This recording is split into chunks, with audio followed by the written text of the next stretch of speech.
Hi అందరికీ చిలిపి మగుడు అల్లరి పెళ్ళాం సిరీస్కి వెల్కమ్.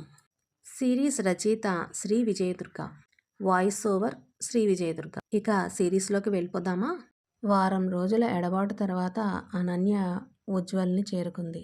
సిగ్గుతో తల వంచుకున్న అనన్యని చూసి ఉజ్వల్ మురిసిపోయాడు. ఉజ్వల్ తను రెంట్ మాట్లాడిన ఇంటికి అందరినీ తీసుకుని వెళ్ళాడు. చక్రవర్తి గారు డబుల్ బెడ్రూమ్ ఇల్లు రెంట్ తీసుకోకపోయావా అని అడగడంతో ఉజ్వల్, అయ్యో నాన్నగారు, నేను ఆల్రెడీ మాట్లాడేశాను. డబుల్ బెడ్రూమ్ ఇప్పుడు మా ఇద్దరికి ఎందుకు చెప్పండి, సింగిల్ రూమ్ పోర్షన్ కూడా విశాలంగానే ఉంది, చూస్తే మీకు నచ్చుతుందిలేండి అని తన దగ్గర ఉన్న కీతో ఓపెన్ చేసి ఇంట్లోకి వెళ్ళబోతుంటే నిర్మల, సావిత్రి వాళ్ళని వెళ్లకుండా ఆపారు. ఎక్కడికి? ఓ తండ్రి కొడుకులిద్దరూ వెళ్ళిపోతున్నారు, ఇక మేమంతా రావడం ఎందుకు? ఒక 5 నిమిషాలు ఇక్కడే ఉండండి. ఒరే ఉజ్వల్, ఇల్లంతా శుభ్రంగానే ఉంది కదా, నిన్న కడిగించావా ఇల్లు అని అడిగారు.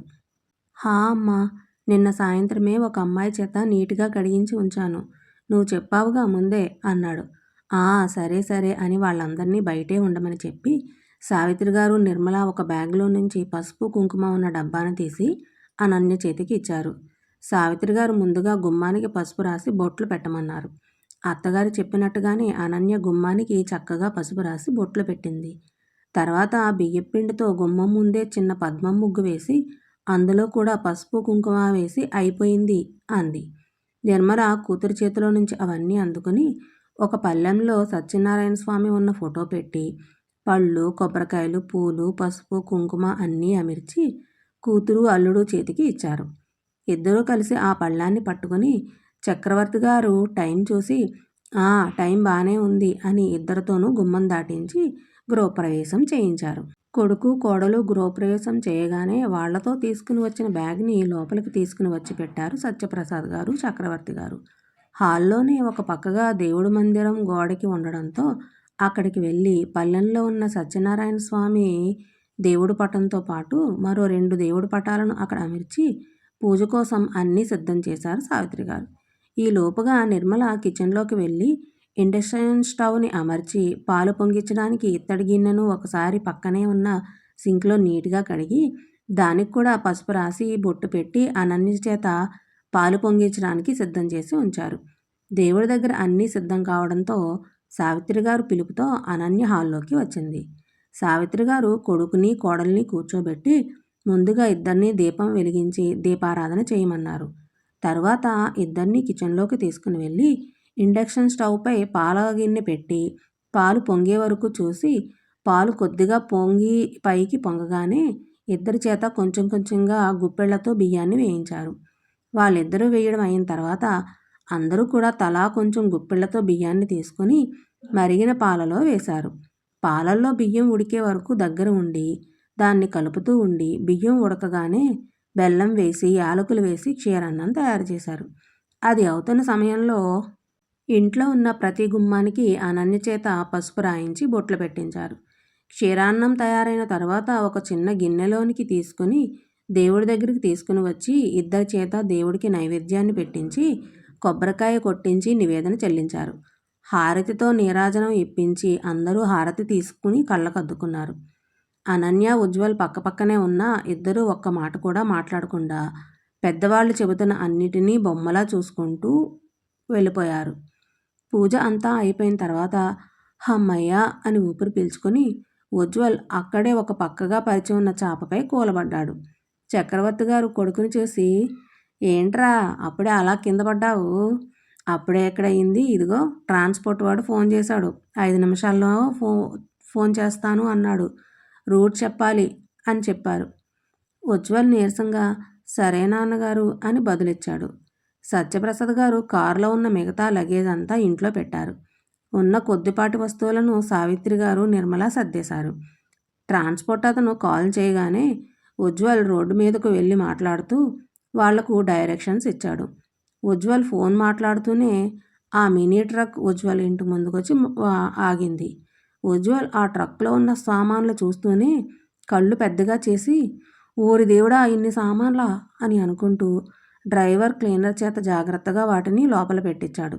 10 నిమిషాల్లోనే సామాన్లు అన్నిటినీ జాగ్రత్తగా దించేసి సత్యప్రసాద్ గారికి తెలిసినవాడు అవడంతో సత్యప్రసాద్ గారికి చెప్పి అతను వెనక్కి వెళ్ళిపోయాడు. ఉజ్వల్ వాటన్నిటినీ చూసి ఇన్ని సామాన్లు ఎందుకు అన్నాడు. చక్రవర్తి గారు ఉజ్వల్ని కసరుకుంటూ, నోరు ముయ్యరా, నీకేం తెలుసు, ముందు బెడ్రూమ్లో ఫ్యాన్ బిగించు, మిగతా సంగతి రేపు చూసుకోవచ్చు అన్నారు. ఉజ్వల్ సరే అని ఫ్యాన్కు సంబంధించినవి తీసుకుని సీలింగ్ పైకి ఎక్కడానికి ఏమీ లేకపోయేసరికి ముందుగా డైనింగ్ టేబుల్ పార్ట్స్ బిగించి దాని మీదకి ఎక్కి అరగంటలో ఫ్యాన్ ఫిట్ చేశాడు. ఫ్యాన్ తిరుగుతూ ఉంటే చల్లగాలి శరీరానికి తగిలి కాస్త హాయిగా అనిపించింది. సావిత్రి, నిర్మల కొద్ది కొద్దిగా వీలైనవన్నీ సర్దేశారు. అప్పటికే చీకటి పడడంతో భోజనాలు ఎలా అని ఆలోచిస్తూ ఉంటే సావిత్రి, నిర్మల మేము చేసేస్తాం అని అన్నారు. కానీ ఉజ్వల్ దానికి ఒప్పుకోకుండా, ఇంతమందికి ఇండక్షన్ స్టవ్ మీద వండడం అంటే చాలా కష్టం, పక్కనే మెస్ ఉంది, అక్కడ ఫుడ్ చాలా బాగుంటుంది, అందరూ అక్కడికి వెళ్దాం, లేదా ఫోన్ చేస్తే వాళ్ళే పార్సిల్స్ తీసుకొస్తారు అని చెప్పాడు. ఇప్పుడు మళ్ళీ అక్కడికి ఏం వెళ్తాం కానీ భోజనాలు పంపించేమని చెప్పరా అని అన్నారు సావిత్రి గారు. వంట పని లేకపోవడంతో వేపరాళ్ళిద్దరూ ఇంటి వెనక వైపు మెట్లు ఉంటే అక్కడ కూర్చుని కాసేపు కబుర్లు చెప్పుకున్నారు. అనన్య, ఉజ్వల్ బెడ్రూమ్లో అటు ఇటు తిరుగుతూ ఒకరికొకరు ఎదురుపడ్డారు. అనన్య ఉజ్వల్ కళ్ళల్లోకి చూడకుండా తలదించుకుని ఉండేసరికి ఉజ్వల్ ఎవరైనా కనిపిస్తున్నారా అని అటు ఇటు చూసి అనన్యని దగ్గరికి లాక్కుని గుండెలకు హత్తుకున్నాడు. అనన్య కంగారుగా ఉజ్వల్ని దూరంగా నెడుతూ భయం భయంగా చుట్టూ చూసింది.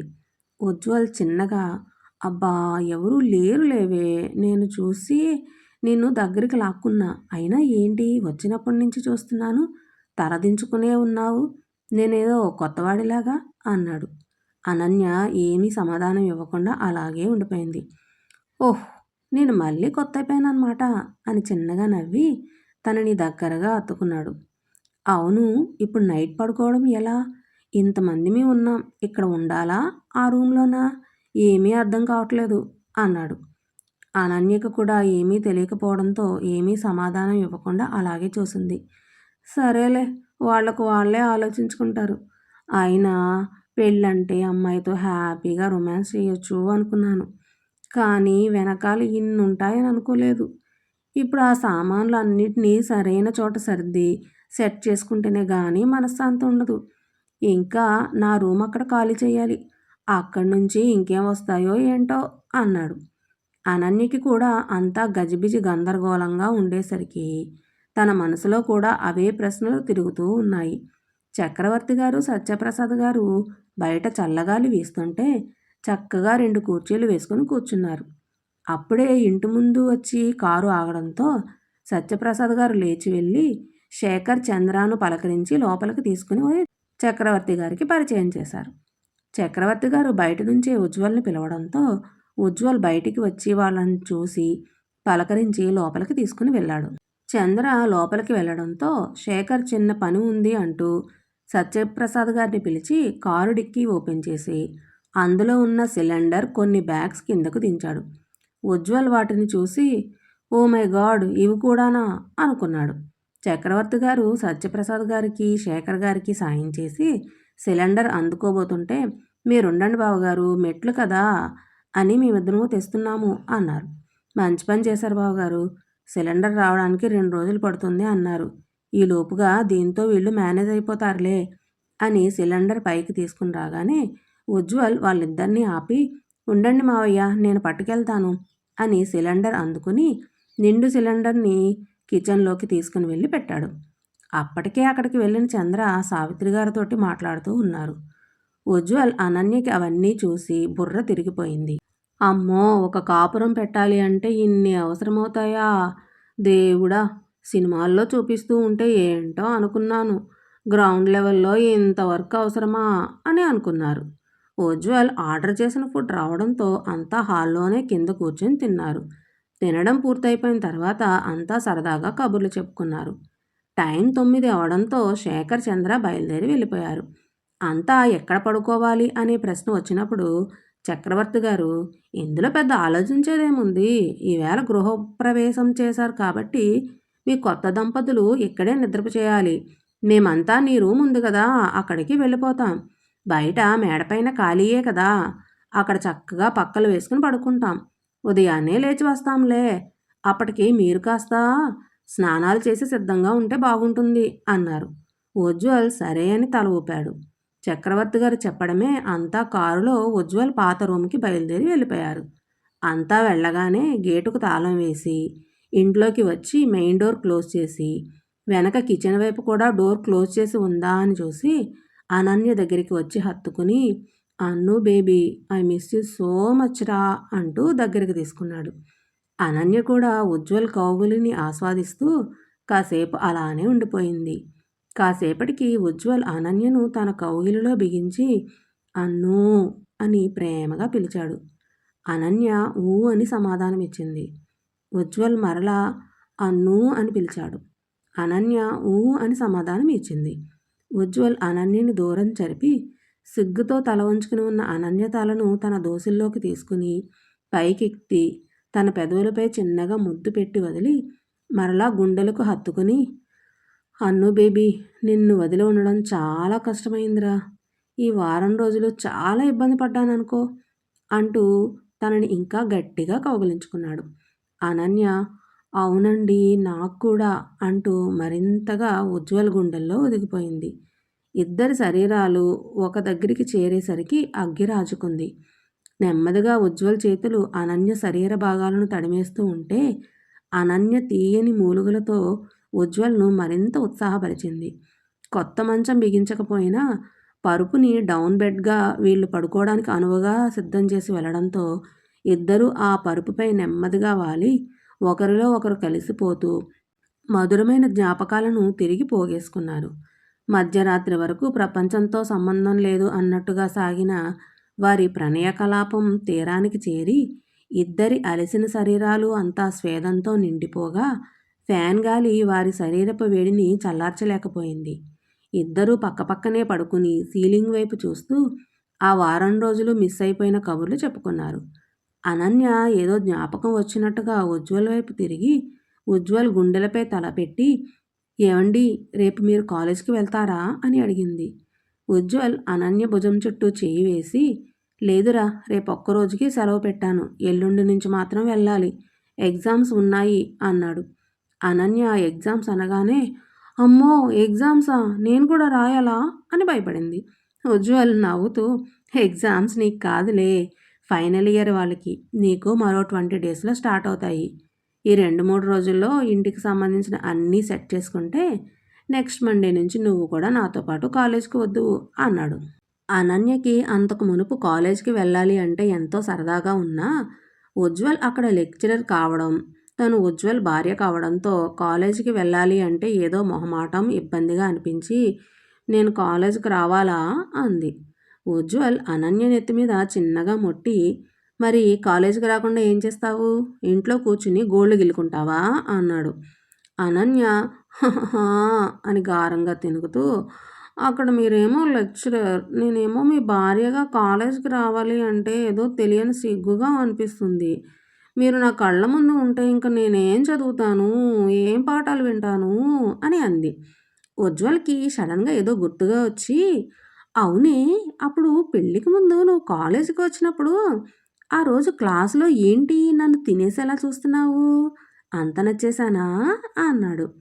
అనన్యకి ఆ రోజు జరిగింది గుర్తుకు వచ్చి కొంచెం గట్టిగా సైడ్ నుంచి ఉజ్వల్ని హత్తుకుని, అవును, చాలా నచ్చారు, ఎంత స్టైల్గా ఉన్నారో తెలుసా, అలా ఇంగ్లీష్ మాట్లాడుతూ స్టైల్గా మీ చేతుల్ని కదుపుతూ లెసన్స్ చెప్తూ ఉంటే నాకు భలే నచ్చేశారు, అందుకే అలా చూస్తూ ఉండిపోయాను అని అంది. చూస్తావే చూస్తావు, ఆ రోజు నా ఫీలింగ్స్ని కంట్రోల్ చేసుకోవడానికి ఎంత కష్టపడ్డానో నీకేం తెలుసు, పిల్లల ముందు దొరికిపోతానేమో అని అనుకున్నా, దొంగ మొహం అని నెత్తి మీద కొట్టి, ఇంకెప్పుడు అలా చేయకు, కాలేజ్ అంటే చదువుకునే పవిత్రమైన స్థలం, అక్కడ భార్యాభర్తలైనా సరే వారి మనసులు పవిత్రంగా ఉండాలి, అప్పుడే మనం చేసే పనికి న్యాయం చేయగలుగుతాం. నువ్వు పిచ్చి పిచ్చి కహానీలు చెప్పడం మానేసి నెక్స్ట్ మండే నుంచే కాలేజీకి రావడానికి మెంటల్గా ప్రిపేర్ అయ్యుండు. సరే, ఇప్పటికే చాలా లేట్ అయింది, రేపు ఉదయమే లేవాలి, అమ్మ నాన్న వాళ్ళు వచ్చేటప్పటికి మనం రెడీ అయి ఉండాలి, లేదా చివాట్లు తప్పవు అని అంటూ అనన్యను మరింత గుండెలకు హత్తుకుని తన భుజం మీద ఒక చేత్తో జో కొడుతూ కళ్ళు మూసుకుని నిద్రలోకి జారుకున్నాడు. అనన్య కూడా కాలేజీకి వెళ్ళాలా అని ఆలోచనలతో నెమ్మదిగా నిద్రలోకి జారుకుంది. ఫోన్లో అలారం 6 మోగగానే ఉజ్వల్, అనన్య గబగబా లేచి ఫ్రెష్ అయిపోయారు.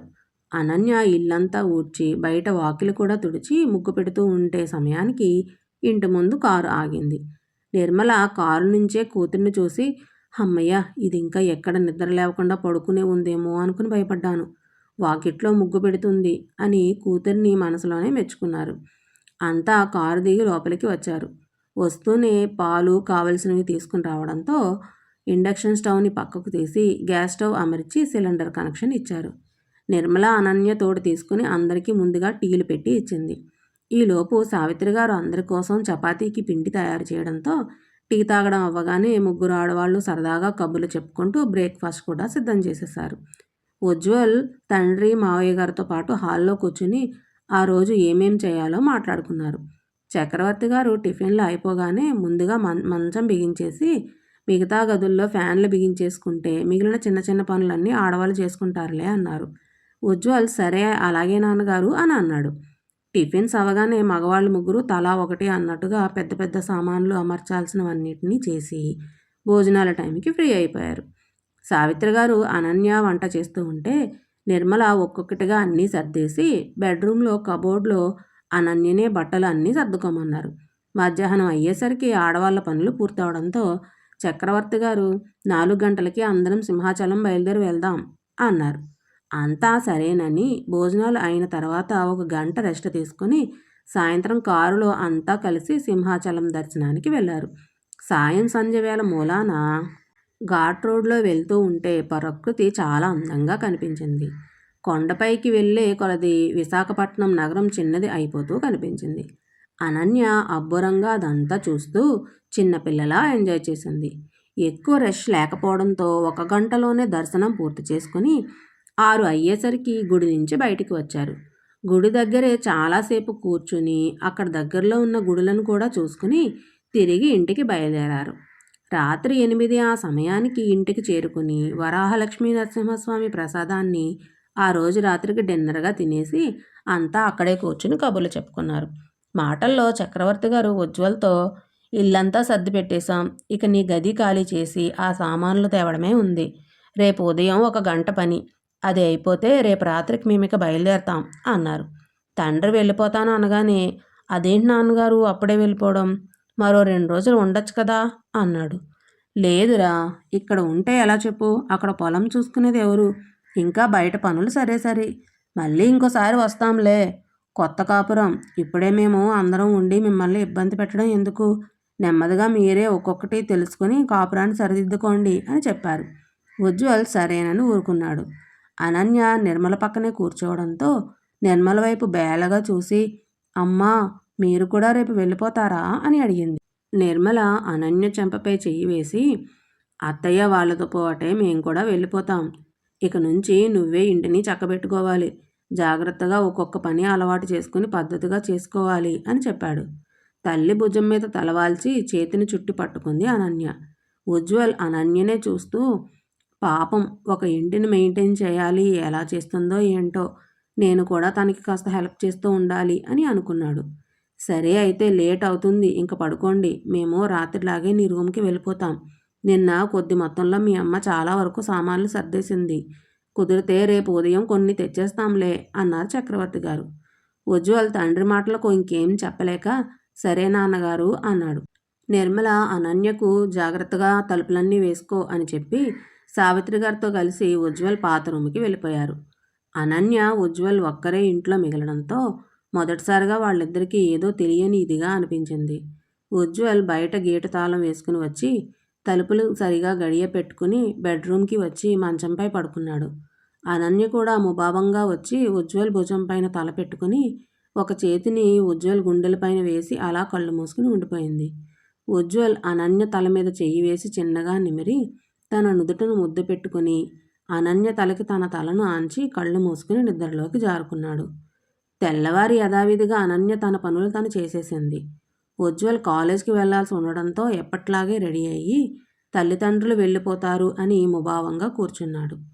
తల్లి ముందు రోజు ఏం చేయాలో చెప్పడంతో అనన్య అప్పటికే టిఫిన్కి అన్నీ సిద్ధం చేసింది. రూమ్ ఖాళీ చేసి రావాల్సి ఉండడంతో సావిత్రి గారు వాళ్ళు రావడానికి కాస్త లేట్ అయింది. 8 ఆ సమయంలో వచ్చిన వాళ్ళు సామాన్లు కారు నుంచి దింపారు. నిర్మల సరాసరి తను చెప్పినట్టు అనన్య చేసిందో లేదో అని ఒకంత కంగారుగా వంటగదిలోకి వెళ్ళి చూశారు. తను చెప్పినట్టుగానే కూతురు అన్నీ సిద్ధం చేసి ఉండడంతో కూతుర్ని దగ్గరికి తీసుకుని నుదుటిన ముద్దు పెట్టుకొని, రోజూ చక్కగా ఇలాగే నీ పనులేంటో నువ్వు తెలుసుకుని చేసుకోవాలి. అప్పటికప్పుడు కాకుండా ముందుగానే రేపు ఏం చేయాలి అనేది కాస్త ఆలోచించి పెట్టుకుంటే పనులు త్వరగా అవుతాయి. అసలే కాలేజీకి కూడా వెళ్ళాల్సి ఉంటుంది. అంటే అబ్బాయితో పాటే నువ్వు కూడా అన్నీ సిద్ధం చేసుకుని వెళ్ళాలి.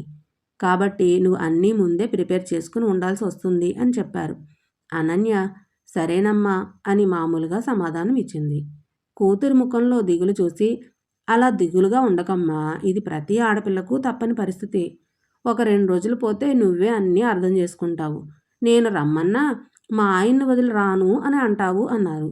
అనన్య తల్లి మాటలకు చిన్నగా నవ్వి ఊరుకుంది. ఉజ్వల్ తండ్రికి సాయం చేసి సామాన్లన్నీ లోపల పెట్టాడు. కాలేజ్కి ఇంకా టైం ఉండడంతో తన బుక్స్ అన్నీ సర్దిన అట్టపెట్టెను తీసుకుని హాల్లో ఉన్న షెల్ఫ్లో నీట్గా పెట్టుకున్నాడు. నిర్మల అందరికీ టిఫిన్లు పెట్టడంతో అంతా సరదాగా నవ్వుకుంటూ తిన్నారు. 9 అవుతుంది అని చెప్పి అనన్యకు కళ్ళతోనే బాయ్ చెప్పి కాలేజీకి వెళ్ళిపోయాడు ఉజ్వల్. తల్లి అత్తతో కలిసి చుట్టుపక్కల వాళ్ళని పరిచయం చేసుకుంది అనన్య. వాళ్లతో అప్పుడప్పుడు కాస్త సరదాగా మాట్లాడమని, అలా అని మరీ ఎక్కువగా రాసుకుని పూసుకున్నట్టు కాకుండా తెలివిగా మాట్లాడాలని చెప్పారు. అనన్య తల్లి అత్తగారు చెప్తున్న మాటలు అర్థమయ్యి అర్థమవకుండా ఉండడంతో ఊకొడుతూ కూర్చుంది. 11 అయ్యేసరికి వంటలు మొదలుపెట్టారు. ఉజ్వల్ భోజనానికి రావడంతో అంతా భోజనాలు పూర్తి చేశారు. ఉజ్వల్ 1 గంట ఉండి మరలా కాలేజీకి వెళ్ళిపోయాడు. భోజనాలు చేయాల్సిన పని అయిపోవడంతో పెద్దవాళ్ళంతా పక్కలు వేశారు. నిర్మల సత్యప్రసాద్ గారు అనన్యను కూర్చోబెట్టుకొని జాగ్రత్తగా ఉండమని, అబ్బాయిని చీటికి మాటికి అల్లరితనంతో విసిగించకుండా కాస్త పెద్ద తరహాగా ప్రవర్తిస్తూ కాలేజీలో కూడా తనకి మాట రాకుండా నడుచుకోమని చెప్పారు. తల్లి తండ్రి చెప్పిన మాటలన్నింటినీ అనన్య సరే అని తల ఊపింది. సాయంత్రం 5 సమయంలో ఉజ్వల్ కాలేజీ నుంచి తిరిగి వచ్చాడు. అంతా కాఫీలు తాగి రాత్రి భోజనం తర్వాత ముగించుకొని 7 అయ్యేసరికి వాళ్ళ లగేజ్ కారులో సర్దుకున్నారు. సత్యప్రసాద్ గారు అనన్య దగ్గరికి వచ్చి, ఇద్దరు జాగ్రత్తగా ఉండండి, ఏమైనా పొరపాట్లు జరిగినా ఒకరికొకరు నిందించుకోకుండా ఓర్పుతో సరిదిద్దుకోండి, మాట పెదవి దాటకుండా గుమ్మం దాటకుండా జాగ్రత్తగా కాపరాన్ని చేసుకోండి అన్నారు. సావిత్రి గారు ఉజ్వల్తో, అమ్మాయి నీతో పాటు కాలేజీకి వస్తుంది, తనకి అలవాటు అయ్యే వరకు కాస్త ఇంట్లో పనులన్నీ చేసుకోవడం ఇబ్బంది అవుతుంది. ఎప్పుడైనా నీ అవసరాన్ని సమయానికి తను చేసి పెట్టలేకపోతే అర్థం చేసుకుని తనకి సహకరించు అని చెప్పారు. ఉజ్వల్ తల్లి భుజం చుట్టూ చెయ్యి వేసి, సరేనమ్మా, నీ కోడలని జాగ్రత్తగా చూసుకుంటాను, తన మీద ఎప్పుడూ కోప్పడను, సరేనా అన్నాడు. సావిత్రి గారు ఉజ్వల్ గడ్డం పట్టుకుని అటూ ఇటూ ఊపుతూ, నాకు తెలుసు బంగారుకొండ నీ గురించి, కానీ చెప్పాలిగా, అందుకే చెప్పాను అన్నారు. సత్యప్రసాద్ గారు అనన్యను తీసుకుని ఉజ్వల్ దగ్గరికి వచ్చి, బాబు, ఇదిగో నీ భార్య, ఇక నుంచి తన బాధ్యత అంతా నీదే. ఇంకా చిన్నతనం పోలేదు, పొరపాటున ఏదైనా చేసినా పెద్ద మనసుతో క్షమించి కాస్త ఓర్పుగా తనకి సర్ద చెప్పు, మంచి పిల్లే, చెప్పిన మాట వింటుంది అన్నారు. అనన్య తల్లి తండ్రిని బేలగా చూస్తూ ఉండేసరికి ఉజ్వల్ అనన్య భుజం చుట్టూ చెయ్యి వేసి తనని దగ్గరికి తీసుకున్నాడు. తల్లి తండ్రి అత్తామామగారు అక్కడ ఉండగానే ఉజ్వల్ తనని చొరవగా దగ్గరికి తీసుకునేసరికి అనన్య సిగ్గుతో ముడుచుకుపోయింది. కొడుకుని కోడల్ని అలా చూసుకుని సావిత్రి గారు మురిసిపోతూ, సరే, ఇద్దరూ జాగ్రత్తగా ఉండండి, ఇంకా మేము బయలుదేరతాం, మళ్ళీ ఆలస్యం అయితే రేపు ఉదయం సమయానికి చేరుకోలేము అన్నారు.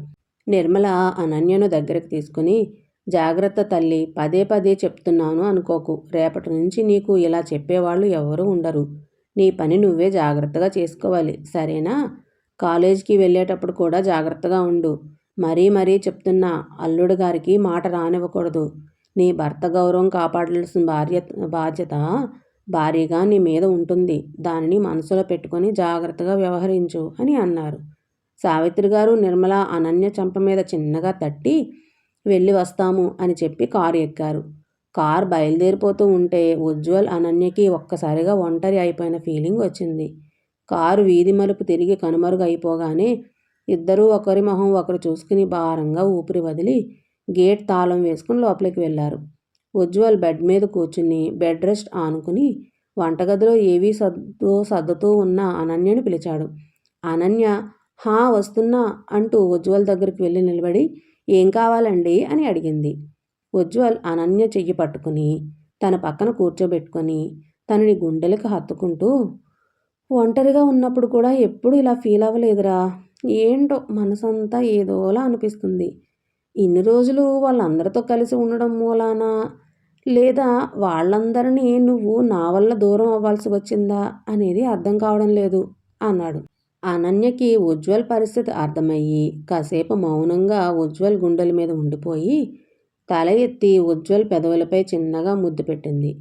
ఉజ్వల్ షాక్ అవుతూ అనన్య వైపు చూసి తన తలతో అనన్య తలను ఢీకొట్టి ఉఫ్ అంటూ ఊపిరి భారంగా వదిలి ఏది ఏమైనా ఇది అందరికీ వచ్చే పరిస్థితే, తప్పదుగా, అలా జరగాల్సినవి జరిగిపోతూ ఉంటాయి అని అంటూ ఇంకా ఏం చేస్తున్నావు అని అడిగాడు. రేపు ఉదయం బ్రేక్ఫాస్ట్ కోసం రెడీ చేస్తున్నాను అంది. ఉజ్వల్ అనన్య వైపు చూసి సరదాగా ఆట పట్టించడానికి అబ్బో మేడం గారు ఇల్లాలి అవతారం ఎత్తేశారన్నమాట. ఇంతకీ రేపు అయ్యగారి కోసం ఏం పలహారం సిద్ధం చేస్తున్నారు అని డ్రామాటిక్గా అడిగాడు. అనన్య కూడా అంతే డ్రామాటిక్గా ఏముంది, ఏది ఈజీగా అయిపోతే అదే అంది. అదేంటి అంత ఈజీగా తేల్చేశావు అన్నాడు. ప్రస్తుతానికి నేను చేసేది ఏం లేదండి. అత్తయ్య అమ్మ నాకు వారానికి సరిపడా అన్నీ చేసేసి ఇచ్చి వెళ్ళారు. ఫ్రిడ్జ్ నిండా ఇడ్లీ పిండి దోసపిండి సిద్ధంగా ఉన్నాయి.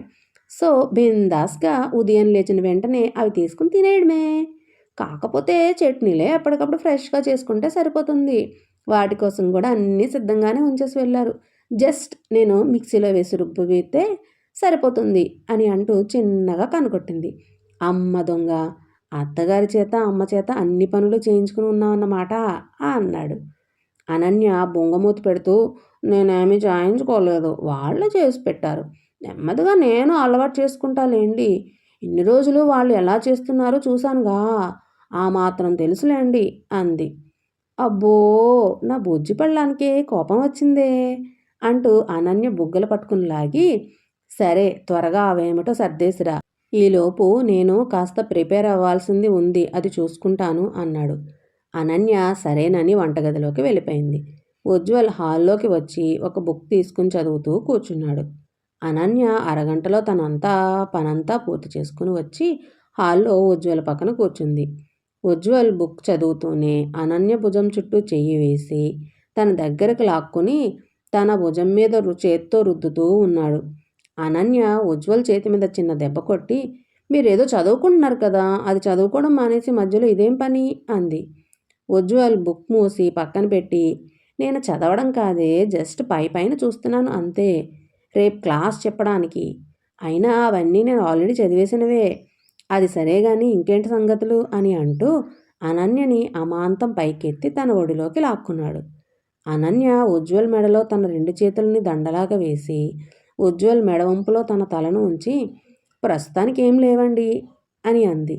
అబ్బో అలాగా అలాగా అంటూ అనన్య నడుం చుట్టూ ఉన్న చేతులను కదిలిస్తూ అనన్యకి చక్కెల గింతలు పెట్టాడు. ఉజ్వల్ పెడుతున్న చక్కెల గింతలకి అనన్య ఉక్కిరిబిక్కిరి అయిపోతూ ఉంటే ఉజ్వల్ని మరింతగా హత్తుకుంది. ఉజ్వల్ అనన్యని అలాగే ఎత్తుకుని హాల్లో నుంచి బెడ్రూమ్లోకి తీసుకుని వెళ్తూ హాల్లో లైట్లు ఆర్పి అనన్యని అమాంతం బెడ్ మీదకి విసిరేశాడు. ఉజ్వల్ సడన్గా తనని అలా విసిరేసేసరికి అనన్య బిత్తరపోయింది. ఉజ్వల్ బెడ్రూమ్ లైట్ ఆపి అనన్య పక్కకు చేరి తనని అల్లుకుపోతూ తన జీవన ప్రయాణానికి ఈరోజే తొలి రోజు అని అంటూ తన అర్ధాంగిలో పూర్తిగా కలిసిపోయాడు. ఫైనల్లీ ఉజ్వల్ అనన్య కొత్త కాపురం అంతా సెట్ అయిపోయింది. ఇక అనన్య చేసే తెంగరి పనులకి ఉజ్వల్ ఎలా బలైపోతాడో చూడాలి. మరి అది చూడాలంటే మీరేం చేయాలి? వెంటనే నన్ను సబ్స్క్రైబ్ చేసుకోవాలి. ఇంకా మన సిరీస్ బాగా ముందుకు వెళ్ళాలి అంటే మీరు కామెంట్ చేయాలి, లైక్ చేయాలి, మీ ఫ్రెండ్స్కి కూడా షేర్ చేయండి. మరి ఇంకెందుకు ఆలస్యం, త్వరగా వెళ్ళి నన్ను సబ్స్క్రైబ్ చేసుకోండి. నెక్స్ట్ పార్ట్ కోసం రెడీగా ఉండండి. మీకు చెప్పానుగా కొత్త స్టోరీ స్టార్ట్ చేస్తానని, అది ఈ వీక్లోనే స్టార్ట్ చేసేస్తాను. పేరు my devil CEO. So be ready for the new story. Okay, next ఎపిసోడ్లో కలుసుకుందాం.